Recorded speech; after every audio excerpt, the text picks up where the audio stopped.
흘러가리.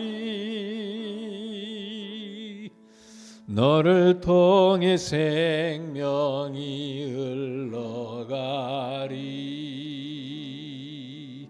축복하고 사랑합니다. 여기서 보니까 어떤 분이 아주 표정이 좋아요. 밝고 명랑하고 아주 생기가 넘치고 소망과 갈망이 가득 찼습니다. 누구라고는 하지 않는데 어떤 분이 눈에 띄는 분이 있어요. 자, 오늘 말씀은 새 언약의 일꾼이라는 제목의 말씀입니다. 오늘은 이 마이크 시스템이 이게 좀 점검이 우리의 능력 밖인데, 그래서 기타 소리도 안 나고 막 베이스 소리도 못 내고 그래서 좀 어수선했어요. 이분들이 잘못해서 그런 게 아니라 지금 이 앰프 시스템이 조금 지금 조절이 안 되는 상황인 걸 이해하시길 바랍니다. 이제 에어컨은 끄셔도 끝날 때까지는 춥지는 않을 것 같아요. 자, 오늘 말씀은 새 언약의 일꾼입니다. 지난 시간 우리는 고린도전서 1장 후반부터 2장에 걸쳐서 바울의 자기 변호에 대하여 살펴봤습니다. 고린도 교회를 방문하겠다는 계획을 미루고 또 변경한 일에 대하여 바울을 깎아내리고 비난하는 사람들이 고린도 교회에 있었어요. 이에 대해 자신의 입장을 설명하면서 이해를 구하는 내용이었습니다. 그리스도인들은 어떤 일이든 무슨 일이든 긍정적이고 우호적이고 덕이 되도록 항상 생각하고 처신해야 되겠다고 하는 그런 교훈들을 바울의 자기 변호를 통해 우리가 교훈을 얻을 수 있었습니다. 오늘도 지난 시간 바울의 자기 변호가 연장되고 있는데, 그 내용을 통해 우리는요, 오늘 그리스도인으로서 우리가 누구인지, 우리의 정체성, 아이덴티티를 다시 한번 확인하게 해줍니다. 그리고 그런 정체성에 어울리는 그리스도인들의 어떤 태도, 또 성품이랄까요? 무엇이 그리스도인들의 어울리는 성품인지를 오늘 바울은 말해주고 있습니다. 자, 첫 번째로 우리 그리스도인들은 무엇이라고요? 오늘 우리가 축복의 노래로 불렀지만 그리스도의 편지다 라고 하는 사실이에요. 자, 멋진 몸매를 갖추는 것이 인간적 능력의 중요한 면모로 여겨지는 시대입니다. 그만큼 내 몸을 건강하거나 멋지게 유지하면 자기 관리를 잘하는 사람이라고 증명된다는 것이죠. 어떻게든 멋지게 보이려고 여러 날 애써서 다이어트하고 또 몸을 만들어서요, 전문 사진사에게 비싼 돈을 내고 멋진 몸을 촬영합니다. 바디 프로필이라 그러잖아요. 예전에는 피트니스 계통에서 일하는 사람이 뭐 자기 홍보, 비즈니스 차원에서 그런 일이 있었는데, 요즘은 개인들도요, 자기를 잘 갖고서요, 이런데 뭐 이 SNS 간판 사진에도 올리잖아요. 나이 제한이 없대요. 막 60, 70, 80 되신 분들도 내 몸을 막 드러내고 막 멋지게 사진을 찍는데요. 그렇게 많은 비용과 노력을 기울여 만든 몸매도요, 사진 촬영하는 날만 그 몸매 그대로예요. 그 몸매를 만들기 위하여 몇 달을 고생하고요, 또 사진 촬영 찍으면 아무리 내가 나를 단속하려고 해도 옛 모습으로 돌아갑니다. 유지하기가 쉽지 않아요. 그렇게 애를 써요. 이력서에 자기의 능력을 조금이라도 돋보이게 하려고요, 자격증들을 아주 즐비하게 갖춰요. 특히 한국에 있는 젊은이들은 조금이라도 하나라도 더 공인된 자격증이 있으면 내가 혹시 취직을 하는데 유리하려나 하는 생각 때문에 자격증들을 갖추는데, 오랜 세월의 수련을 통해서 얻는 자격증들도 있지만 단지 며칠 몇 시간 세미나에 참석하고 받는 자격증들도 있어요. 전문직에 있는 분들은 한 주나 두 주 외국까지 연수 갔다 오면요, 명문학교 수료증이라고 딱 주면은 또 그걸 액자에 넣어서 걸어놓으면요, 그게 또 PR이 되고 자신의 능력을 더욱 돋보이게 한다 그래요. 또 어떤 사람들은요, 영향력 있는 추천서를 얻기 위해서, 그래야 유명 인사, 좋은 회사에서 경력 증명서나 추천서를 받으면요, 또 다른 자기의 성장의 기회 될 수 있기 때문에 어떤 경우는 인턴이라는 이름 아래 노예 노동도 열정 페이도 마다하지 않고 이를 악물고 견뎌내서 추천서를 받아내요. 그게 자기 경력에 도움이 된다고. 영향력 있는 사람의 추천서라면 나를 개런티 인정해 준다는 거죠. 모두가 다 뭐예요? 자신의 가치를 더 높이 인정받으려는 이유 때문에 이렇게 애를 쓰는 겁니다. 그런데 바울은 자신이 인정받기 위하여 어떤 이력서나 추천서를 제출할 필요가 없다고 말합니다. 바울은 아주 실제적으로 자신을 보증해 주는 것이 있다고 말해요. 그것은 바로 사람들입니다. 사람들. 바울은 오늘 본문에서 너희는, 여기 너희는 고린도 교회 성도들이에요. 너희는 우리로 말미암아 나타난 그리스도의 편지다. 여기 편지라는 말로 번역이 됐지만 추천서다. 나를 천거해 주는 추천서다라는 의미죠. 고린도 교회 성도들이 바울을 추천해 주는 추천서요, 바울의 능력을 보증해 주는 이력서다라고 바울이 말하고 있는 거예요. 지난 시간 바울을 인정하려 들지 않는 사람들이 고린도 교회 안에 있었음을 보았습니다. 지도자로서의 바울의 자질을 깎아내리려는 사람들에게 바울은 자신을 증명해 보이려고 자신의 경력이나 다른 사람의 신용 증명서를 제시할 필요가 없다는 말이에요. 바울이 자신의 삶을 바쳐 헌신적으로 복음을 전해 얻은 영혼들, 이들이 바로 이 영혼의 열매들이 바로 바울이 어떤 사람인 줄을 말해주는 증거다. 그렇기 때문에 별다른 추천서를 받을 필요가 없다는 거예요. 목사의 자질이나 능력을 대변해 주는 것은요, 학벌이 아니에요. 학위가 아니에요. 목사를 대변해 주는 것은 그의 사역의 열매인 사람들, 또 그가 섬기는 교회의 모습입니다. 제가 이 교회에 온 지 이제 만 8년이 다 돼 가는데 어쩌면 여태까지는 여러분들의 모습, 이 교회의 모습이 내 이전의 목회자들이 뿌린 목회의 열매였다고 말할 수 있었을 겁니다. 성도로서 여러분의 훌륭한 모습은 내 공로가 아니라 그분들이 열심히 사역한 결과가 지금 열매로 맺은 것이고요. 혹 여러분이 성도로서 실망스러운 모습을 갖추고 있다면 그건 역시 내 사역의 책임이 아니라 여태까지 사역한 사람들의 열매로 그분들의 책임일 수 있었어요. 제가 책임 회피하려고 그러는 게 아니라, 그러나 앞으로는 여러분들의 모습이, 이 교회의 모습이 제 사역의 열매라고 말해질 거예요. 여러분의 가치관, 여러분의 성품, 여러분의 태도, 그것들은 목회자인 저의 가치관이나 성품이나 비전을 반영하는 것이 될 겁니다. 한편으로는 하나님 앞에 죄송한 것입니다. 여러분들을 더 존귀하고 멋진 그리스도인으로 세워지도록 섬겼어야 했는데 그렇지 못했구나 하는 자책이에요. 여러분이 수준 이하라고 제가 폄하하려는 말이 아니라 내가 더 열심히 섬기지 못했다는 책임을 느낀다는 거예요.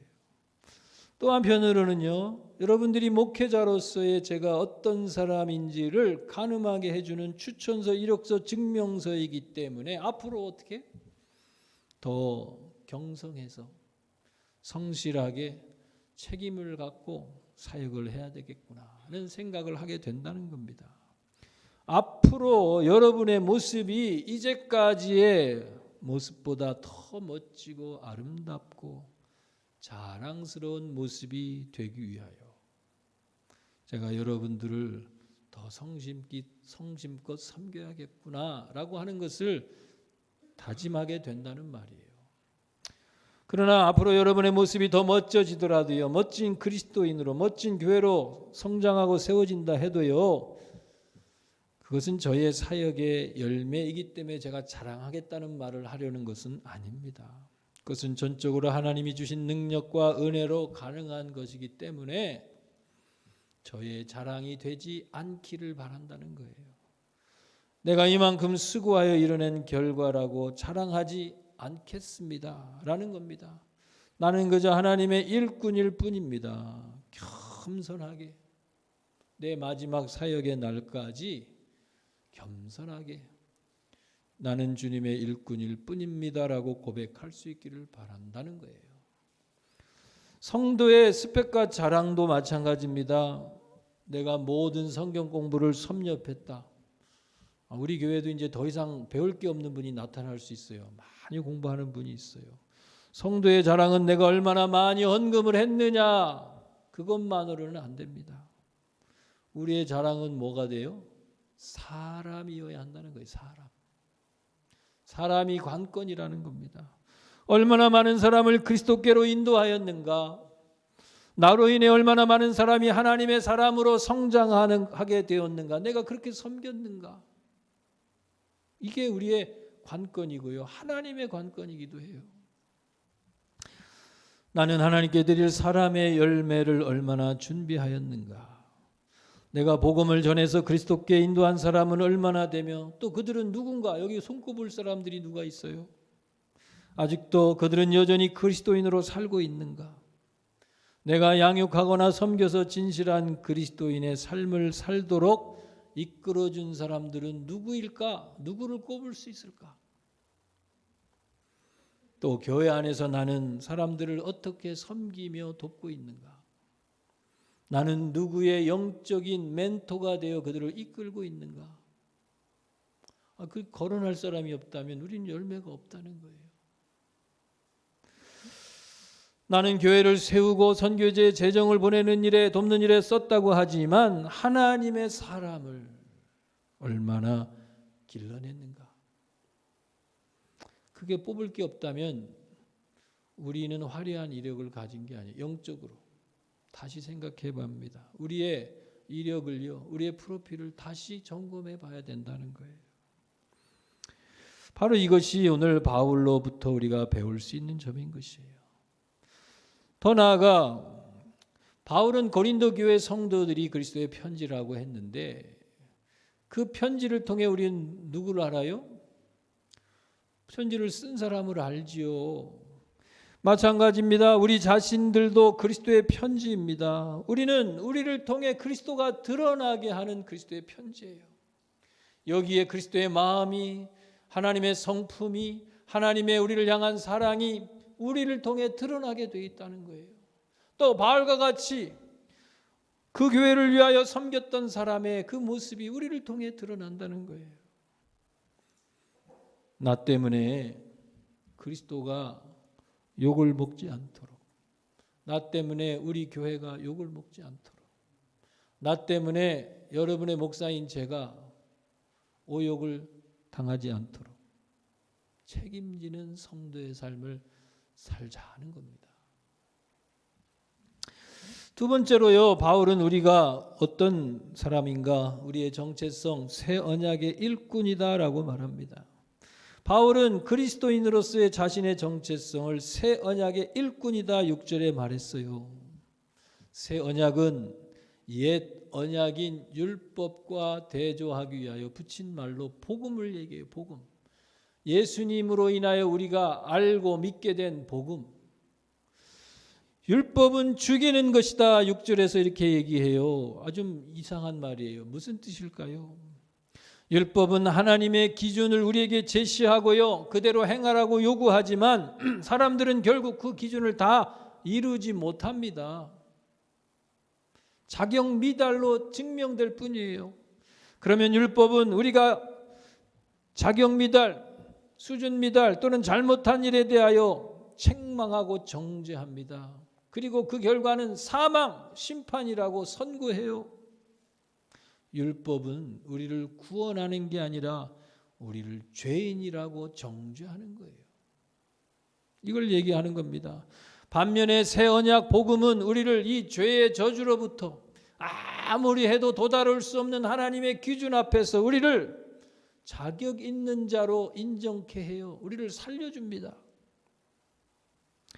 우리가 할 수 없는 율법의 기준을 그리스도께서 십자가에서 대신 죽음으로 우리의 모든 자격 미달에 대한 책임을 다 갚으신 거예요. 그리고 그분이 하신 일의 공로를 우리는 믿음으로 나의 것으로 받게 됩니다. 이게 바로 복음이에요. 믿음으로 얻는 의. 자격 없는 자가 자격을 얻게 되었으니 그게 은혜입니다. 이것이 바로 복음, 복된 소식이에요. 성령께서 우리를 새 시대의 새 언약의 일꾼으로 세우셨습니다. 이게 참 얼마나 영광되고 감사한 일인가 하는 것을 오늘 말씀을 통해 우리는 보게 될 것입니다. 그런데 구약시대에 율법을 받은 율법의 사역자들, 다시 말하면 누구예요? 제사장들이나 또 유대교의 종교 지도자들이나 또는 모세와 같이 하나님의 율법을 전수받아 전수해 준 사람과 같은 선지자들이나 이런 직분도 영광을 얻는 직분이었다고 7절에 얘기합니다. 자, 시내산에서 율법을 하나님께로부터 직접 전수받은 모세를 율법 사역의 대표자로 옛 언약의 일꾼으로 대표로 지금 세운 겁니다. 그 예를 드는 거예요. 모세가 시내산에서 하나님의 10계명을 받을 때, 율법을 받을 때요, 너무나도 영광스럽게 그 얼굴에서 광채가 날 만큼. 왜? 하나님을 배웠고 하나님으로부터 하나님이 손수 쓰신 10계명을 전수받은 이 모세, 그 얼굴에 광채가 날 정도였다. 너무 영광스러워서 수건으로 얼굴을 가리워 성도들이 감히 쳐다보지도 못하게 할 정도였다는 거예요. 이게 옛 언약의 일꾼이 누리는 영광이었어요. 그런데 구약시대의 사역자들의 영광은 보통 사람이 감히 쳐다보기도 어려울 정도였지만 의의 직분, 복음 안에서 얻게 된 우리의 직분은요, 모세보다도 더 존귀하고 영광스럽다고 9절에 얘기하는 겁니다. 왜? 모세의 영광은요, 없어질 것이었다고 11절에 얘기해요. 모세가 너무나 광채가 나 영광스러운 것을 수건으로 가린 이유를요, 오늘 바울은 그렇게 얘기해요. 오래가지 않아 사라질 것이기 때문에요. 이게 사라지면 어떻게 돼요? 사람들이 이 모세를 바라보고 놀라워하고 막 어찌할 줄을 모를 정도로 그 영광의 광채의 권위 속에 엎드려지겠지만 사라지면 모세를 또 우습게 여길 거 아니에요. 그러니까 아예 보지 못하게 가려버리자. 바울은 지금 모세의 심정을 그렇게 해석한 겁니다. 그런데 복음의 영광은요, 사라지지 않고 영원할 영광이라고 11절에 얘기합니다. 이런 면에서 보면요, 복음의 빛에 비춘 신약시대 성도들은 곧 사라질 영광을 머리에 둘러싼 모세보다 더 존귀한 자들이라고 말하는 거예요. 문제는 뭐냐면요, 모세는 곧 사라질 광채를 사람들이 보지 못하도록 어떻게 했어요? 수건으로 가렸다는 거예요. 이것은요, 우리에게 아주 상징적인 의미를 전해줍니다. 구약 율법의 특성을 단적으로 비유해서 보여주는 거예요. 구약은 그 영광이 오래가지 못할 한시적인 것뿐이며 그 사라질 영광마저도 제대로 보지 못하도록 가려놓은 것이라는 거예요. 이게 구약의 특징이에요. 복음시대 이전에 유대 신앙의 특징인 겁니다. 그것은 가려져서요, 오늘날까지도 걷어지지 않고 있다고 말해요. 그래서 유대인들이 율법을 늘 읽고 성경을 강조하고 아주 신앙적으로 사는 것 같지만 실상은 하나님의 영광의 광채의 실상을 보지 못하고 있는 자들이에요. 아직도 그 눈이 가려져서 14절에 그렇게 바울이 지적하고 있는 거예요. 그런데 이 가림막은 어디서 벗겨져요? 예수 그리스도 안에서 벗겨진다고 말하는 거예요. 그 수건은 그리스도 안에서 없어질 것이라 14절에 그러나 언제까지 주께로 돌아가면 그 수건이 벗겨지리라. 이 말의 의미가 뭐예요? 성경, 특히 구약 성경, 유대인들이 여태까지 알아왔던 그 성경은 누굴 통해? 예수 그리스도라고 하는 프리즘을 관통해 봐야 제대로 그 색깔을 분별해 볼 수 있다는 거예요. 성경의 모든 말씀은 예수 그리스도라고 하는 관점에서 봐야 그 의미를 제대로 알 수 있다라고 하는 사실입니다. 구약에 하나님께서 이스라엘의 역사와 선지자들 통하여 예언하셨던 모든 것들이 구원자를 주시겠다는 약속인데, 그것은 예수님을 통해서 성취됐는데도 불구하고 예수님의 구원의 관점에서 바라보지 못하면 그거는 자기들이 가려진 채로 하나님의 본래 의도를 알지 못하는 상태로 머문다는 거예요.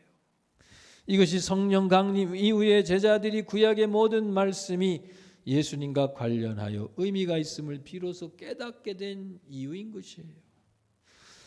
성령을 받아서 진리의 영이 와서 그들을 바로 알게 해주시니까 그제서야 성경의 핵심, 구약 성경입니다. 여태까지 그들이 예언으로 받아왔던 그 성경의 핵심이 바로 예수 그리스도이시고, 구약 성경은 결국 예수 그리스도의 예표이고, 구약의 모든 약속은 예수 그리스도 안에서 성취되었고, 성경이 말하는 장차되어질 일의 모든 일들은 예수님의 재림으로 완성되어질 거라는 것을요, 제자들도 비로소 오순절 성령의 사건 이후로 성령 충만 받고 보니까 아하 하고 그제서야 깨달은 거예요. 여태까지는 예수님을 3년이나 따라다니고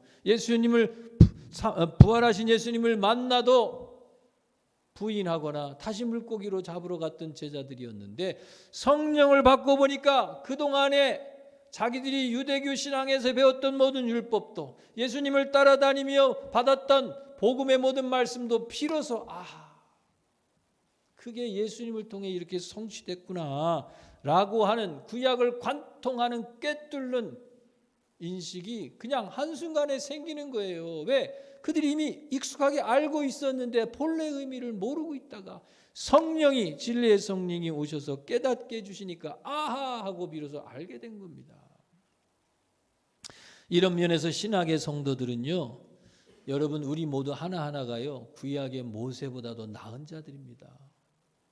불경스러운 말이 아니에요. 우리는 가려지지 않는 채 주의 영광을 그대로 볼 수 있게 된 자들이에요. 이게 복음 시대에 사는 자들의 특권인 겁니다.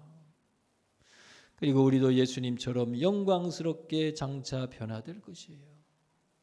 신약의 성도들은 그런 면에서 구약의 그 어떤 성도들보다, 우리가 흔히 말하는 믿음의 조상들보다도 어떤 면에서는 더 축복받은 자들이에요. 예수님은 세례 요한의 때부터 천국은 침노를 당한다고 말했습니다. 그러면서 여자가 낳은 자 중에 세례 요한보다 더 큰 자가 일어남이 없다고 말했어요. 그러니까 요한이 얼마나 위대한 인물인지를 언급해 주는데, 예언자들이 끊긴 후 약 400년 동안 예언이 없었어요. 성령의 감동하심을 받아 하나님의 말씀을 선포하는 자들이 약 400년 이상 끊겼어요. 이들을 구약과 신약의 중간기라 그러죠. 중간기 영적 암흑시대라 그럽니다. 그런데 그 400년의 오랜 영적 암흑기 후에 암흑을 깨트리고 나온 사람이 누구예요? 세례 요한이에요.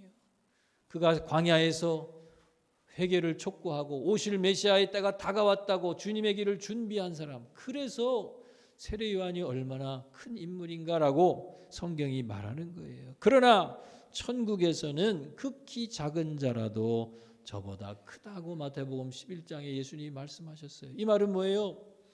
세례 요한은요 그렇게 큰 인물이지만 구약 시대의 마지막 인물이에요.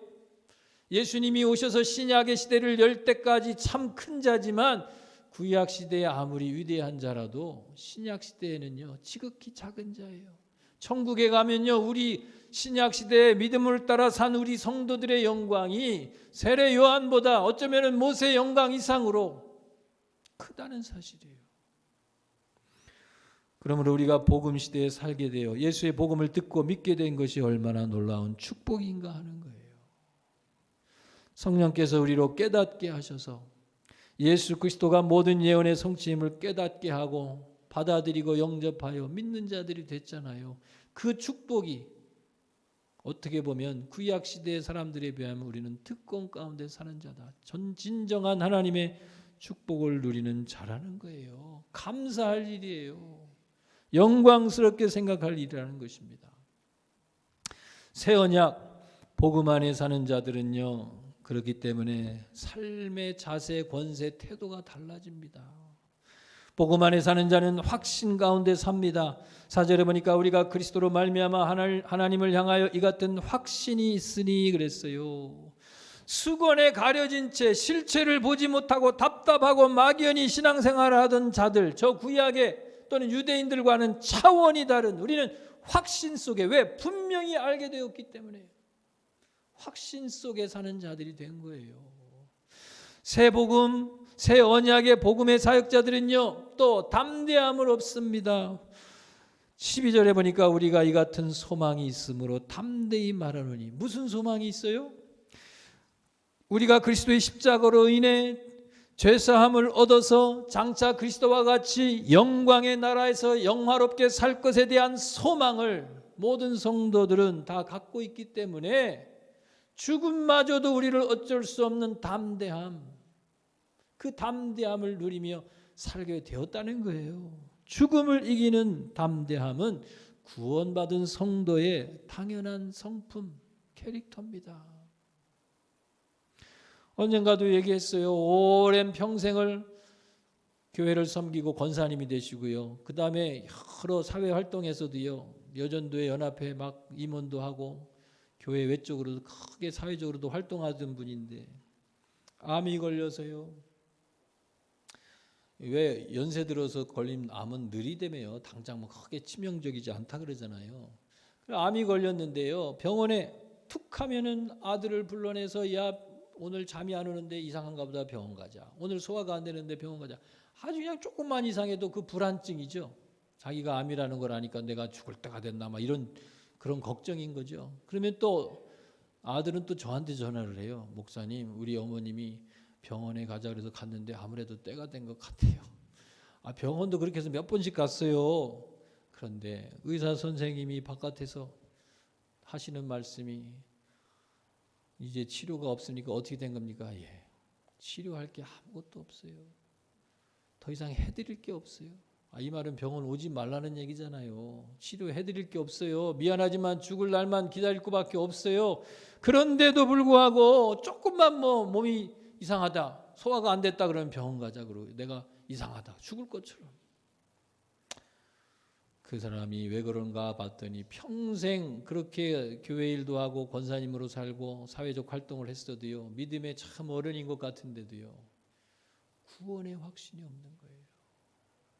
목사님 두려워요. 나 죽으면 어떻게 해요? 나 이대로 죽을 수 없어요. 그래서 이분은 구원의 확신이 없어서 죽을 준비를 못했구나. 그래서 제가 아주 그냥 총대를 메고요, 권사님 이제 병원에 오지 말래요. 권사님 이제 미안하지만 얼마 안 남았답니다. 더 이상 치료할 게 없답니다. 그런데 권사님, 오늘이라도 주님 앞에 가면 천국에 들어갈 확신이 있습니까? 물었더니요, 확신이 없어요. 나 죽으면 어떡해요? 확신이 없는 거예요. 그래서 그분을 붙들고 복음을 하나하나 설명해 가며 믿는 자가 누릴 은혜와 특권을 설명하고 우리에게 약속된 소망을 설명하며 다 설명해 드리고 다시 주님을 영접하고 고백하게 하고 기도를 했어요. 그리고 집에 돌아갔는데 다음날 전화가 왔어요. 아드님한테. 우리 어머님이 소천하셨습니다. 아마 제 생각으로는 죽음을 준비하지 못해서 그 영혼이 하나님 나라에 애쓴 걸 아는데 구원의 확신이 없으니 하나님이 분명한 구원의 확신을 갖고 완전히 거듭난 자로 천국에 오라고 아마 기다리신 것 같아요. 설사 우리가 이대로 살다가 끝이 온다고 할지라도 우리의 바람과는 달리 모든 일이 얽매이거나 치명적이 되거나 병이 걸거나 죽더라도 우리가 답답해할 일이 아니에요. 두려워할 일이 아니에요. 우리는 죽음 넘어 영원한 생명을 누릴 구원의 소망이 있기 때문에 그런 자는요, 죽음이 어떻게 할 수가 없어요. 이것이 복음의 일꾼으로 살아간 수많은 위대한 그리스도인들의 삶의 태도였던 거예요. 죽음도 그들을 끊어놓을 수가 없었어요. 구원의 확신을 가진 성도들은요, 담대하게 살아가는 겁니다. 마지막으로 새 언약의 비밀을 깨달은 자들은요, 자유로워요. 17절에 보니까 주의 영이 계신 곳에는 자유가 있느니라. 수건으로 얼굴을 가리운 채 사는 것은 갑갑합니다. 율법 아래 사는 것은 율법의 모든 규칙들에 얽매여 갑갑해요. 이거 해라 저거 하지 마라, 수많은 하라와 하지 말라의 규제 속에 교회 올 때 이런 옷을 입으면 되나, 예배 부를 때 기도 이렇게 하면 혹시 누가 욕하지 않을까, 이런 불안함, 자유함이 없는 분들. 복음으로 구원받은 성도들은요, 복음의 은혜를 정말 경험했다면요, 우리를 더 이상 얽매이게 할 게 없어요. 우리는 자유로운 자가 됩니다. 우리를 억누리고 구속하고 이렇게 주눅들게 만드는 건요, 율법이에요. 율법.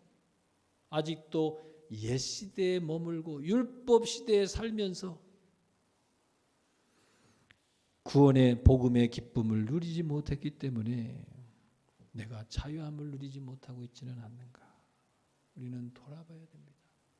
복음은 우리를 자유케 하는 것이에요. 오늘 새 언약의 일꾼된 그리스도인들은 다시 정리하자면 어떻게 해요? 분명한 확신 가운데 살아가고요, 죽음을 이길 담대함 가운데 살아가며 어디에도 얽매이지 않는 자유로움을 가지고 살아가는 자들, 이게 바로 새 언약의 일꾼된 사람의 삶의 특성들이에요. 오늘의 말씀을 정리합니다. 우리가 마지막 날 주님께 드릴 열매는요, 사람이에요. 사람. 얼마나 많은 사람들에게 복음을 전하여 그리스도께로 인도하였는가, 얼마나 많은 사람들을 그리스도인으로 성장하도록 내가 이끌고 섬겼는가, 주님이 물으실 거예요. 우리는 그리스도의 편지입니다. 우리를 보면 우리가 섬기는 예수님이 어떤 분인지가 드러나게 돼 있어요. 우리는 예수님을 드러내고 내가 속한 교회를 드러내는 모델들이에요. 얼굴 전도지라고 제가 여러 번 말했잖아요. 우리의 얼굴이 그리스도인인 것을 드러내요. 내가 어디 낯들고 다니지 못할 사람이라면 우리는 그리스도의 편지가 아니에요. 주님께 누가 되고 있지는 않는지, 나 때문에 혹시 교회에 누가 되고 있지는 않는지, 여러분 때문에 이 권목사가, 여러분의 목사인 권목사가 욕을 먹고 있지는 않는지, 성도로서의 내 삶을 책임지고 살아가는 우리가 되어야 될 것입니다. 마지막으로 우리는 유대인들이 율법 아래 살던 것과는 다른 차원의 기쁜 소식, 새 언약 복음의 일꾼된 자들이에요. 우리는 그리스도인으로서 어떻게 분명하고요, 담대하고 자유롭게 살아가는 자들이에요.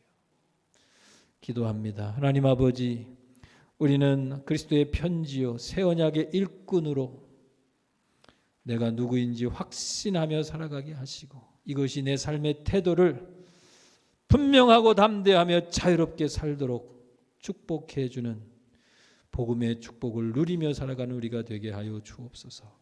예수님의 이름으로 기도합니다. 아멘. 다 같이 일어나시겠습니다.